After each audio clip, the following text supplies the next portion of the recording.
अस्सलाम वालेकुम। मेरा नाम डॉक्टर महानूर आसिफ है और बाय प्रोफेशन मैं फिज़ियोथेरेपिस्ट हूँ। मैंने 2019 में अपनी ग्रेजुएशन कंप्लीट की और 2021 में मास्टर्स कंप्लीट किया इन स्पोर्ट्स फिज़िकल थेरेपी। मैंने रिसेंटली दुबई हेल्थ अथॉरिटी का लाइसेंस क्लियर किया है और बहुत सारे लोग मुझसे क्वेश्चंस पूछ रहे थे कि दुबई में प्रैक्टिस करने का क्या तरीक़ाकार है और बीइंग अ फिज़ियोथेरेपिस्ट हम वहाँ पे कैसे प्रैक्टिस कर सकते हैं। तो अगर आपका भी जहन में इस तरह का कोई सवाल है तो आप ये वीडियो एंड तक देखें, आपको आपके तमाम सवालात के जवाब ज़रूर मिलेंगे। सबसे पहले दुबई हेल्थ अथॉरिटी लाइसेंस के लिए हमारे पास 2 स्टेप्स हैं, जिसमें एक है हमारे पास प्राइमरी सोर्स वेरिफिकेशन जिसको डाटा फ्लो डील करता है और दूसरा हमारे पास प्रोमेट्रिक है जो कि एग्ज़ाम लेता है।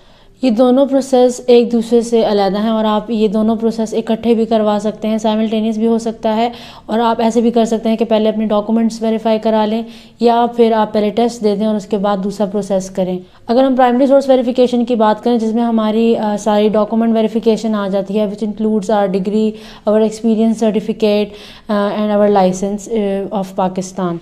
डॉक्यूमेंट वेरिफिकेशन में हमारे पास सबसे पहले हमारी मैट्रिक और इंटर की सनद आती है जिसको IBCC से अटेस्ट किया जाता है और IBCC की फुल फॉर्म है inter board chairman committee.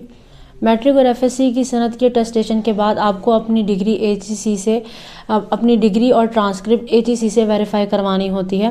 HEC की वेरिफिकेशन के बाद आपको अपनी डिग्री, अपनी ट्रांसक्रिप्ट, मैट्रिक की सनद और FSC की सनद मिनिस्ट्री ऑफ फॉरेन अफेयर्स से अटेस्ट करानी होती है। मिनिस्ट्री ऑफ फॉरेन अफेयर्स से जब आपकी डिग्रीज अटेस्ट हो जाती हैं तो फिर आपको अपनी डिग्री, अंडर ग्रेजुएशन की डिग्री और अपनी ट्रांसक्रिप्ट UAE एम्बेसी भेजनी होती है। UAE एम्बेसी की अटेस्टेशन DHA के लिए लाजमी है।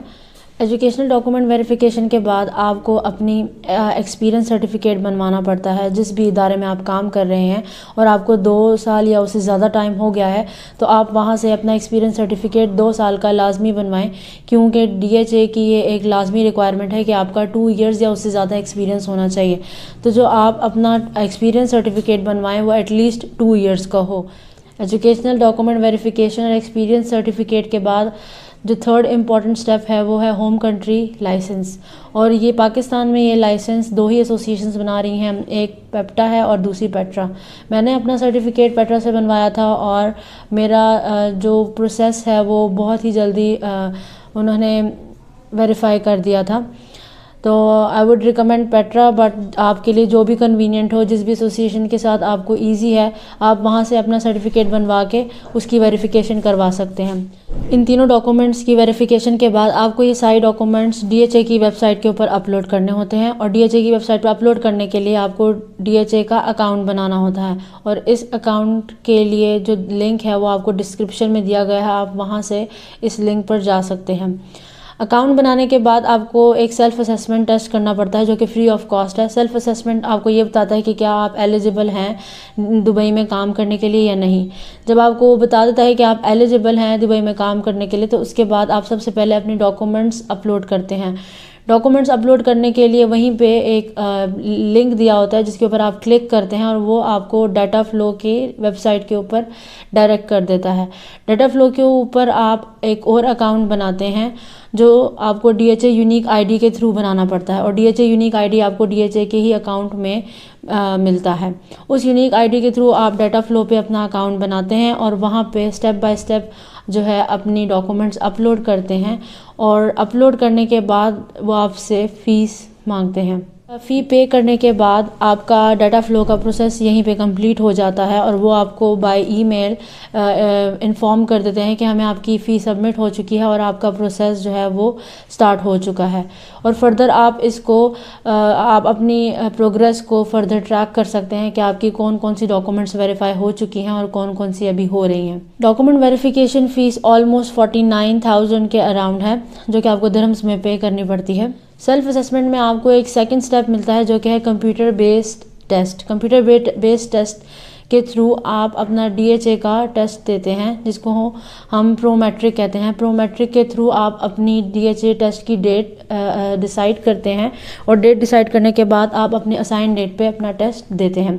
और टेस्ट के लिए पासपोर्ट और ID कार्ड का होना आपके पास लाजमी है क्योंकि पासपोर्ट के बगैर आपको एग्ज़ाम देने नहीं दिया जाता।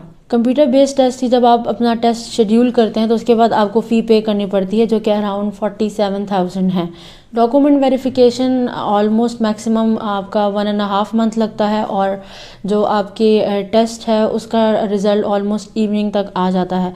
ये दोनों प्रोसेस के बाद आपको एप्लीकेशन देनी पड़ती है फॉर एलिजिबिलिटी लेटर।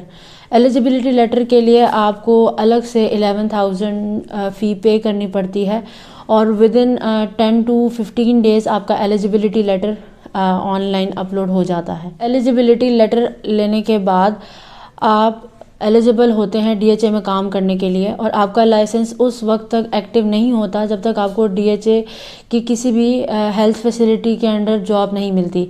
जॉब मिलने के बाद जो भी कंपनी आपको हायर करती है वो कंपनी आपके लाइसेंस को एक्टिव करती है, और वो लाइसेंस आपका 2 ईयर्स तक वैलिड रहता है।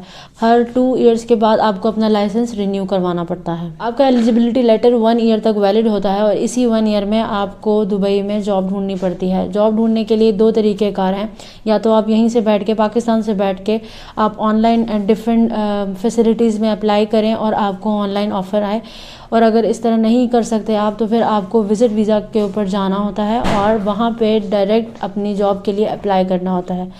एंड ऑन दिस स्पॉट या आफ्टर सम टाइम आपको डिफरेंट कंपनीज़ हायर करती हैं, और उसके बाद आपका लाइसेंस एक्टिव हो जाता है। दुबई में काम करने के लिए आप बीइंग अ फिजियोथेरेपिस्ट आपकी स्टार्टिंग सैलरी 4,000 से 5,000 दिरहम तक होती है। वो लोग जो दुबई में प्रैक्टिस करना चाहते हैं उनके लिए ये वीडियो बहुत ज़्यादा ज़रूरी है, और अगर इनके अलावा आपके कोई भी सवाल आता है तो आप कमेंट में पूछ सकते हैं। Thank you.